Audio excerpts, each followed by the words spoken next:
would the military basically feel, speaking of the Kerry Lugar bill, feel that there shouldn't be any kind of aid provided with strictness, considering that the war is somewhat of a cooperative war? Does it feel that it could be possibly some kind of an insult to be not given free rein or be told in any way whatsoever how to conduct your strategy?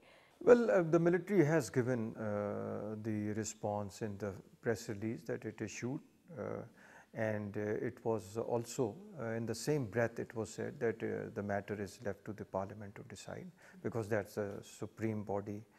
And other than that, I think I would refrain from any more comment on that, because we have already made a comment on that and have given our views on the subject.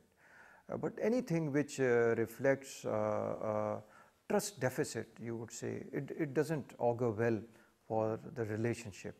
So therefore, I think both the sides should remain very, very careful in anything which reflects trust deficit. In this operation in South Waziristan, does the military have any serious pointed targets that they're trying to accomplish now? If you are referring to some certain personalities, of course the leadership in any insurgency remains the center of gravity, and any military operation would like to target the leadership. But other than that, there are strongholds, there are center of gravities in the physical domain also, which exist on the ground, and the military would like to hit all those areas and take control of those areas. The target killings in the military that we've seen in the last couple of weeks, this is a difficult situation for the military, because you can have the operation in South Waziristan, but how does the military respond to target killings? Yes, in this more important is the civilian law enforcement agencies which are present in the cities and towns. And there is a deep coordination between the presence of military, which is in the towns and the cities, but also the other law enforcement agencies, the government civilian departments. Because this kind of whatever we are facing now, this terrorism can not only be defeated by military alone. I mean, military operation is part of the solution. The whole solution lies in the government political strategy. So I think the work is on. But till the time you, as I said, that this area of South Waziristan remains their base, and they are very well organized there, and all this planning and practice and training, etc., is conducted there. It is done in this area, and unless we really clear off and expel the militants from this area, I think it is very important that this base should be removed from this territory.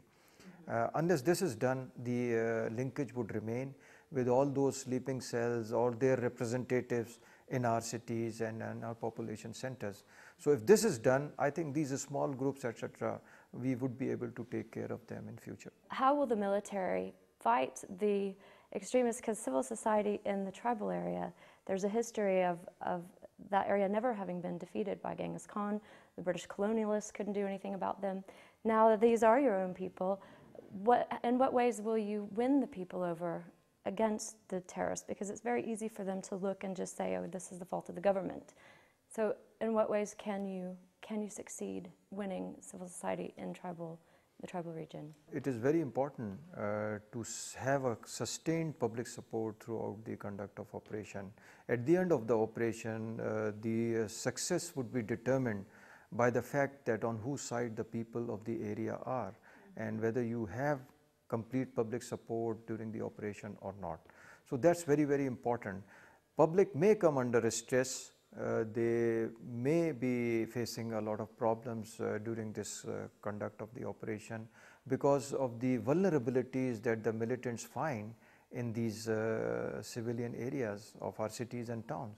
So they have a limited capacity to strike the military back in the area of operation, but they do have the capacity, or they do have the capability to strike our vulnerable areas in our cities and towns, which would of course create anxiety and create a sense of scare and fear in our public.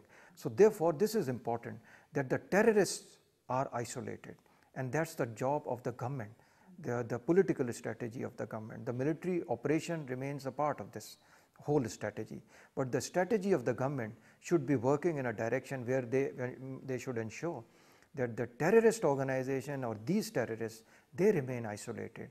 The public see them as the menace, as a problem, rather than getting towards their side. So this is the job, I would say, of the government and the politician. What kind of measurement do you have outlaid now to determine when this operation has become a success? As I said, the success would be determined by the fact that on whose side the people are.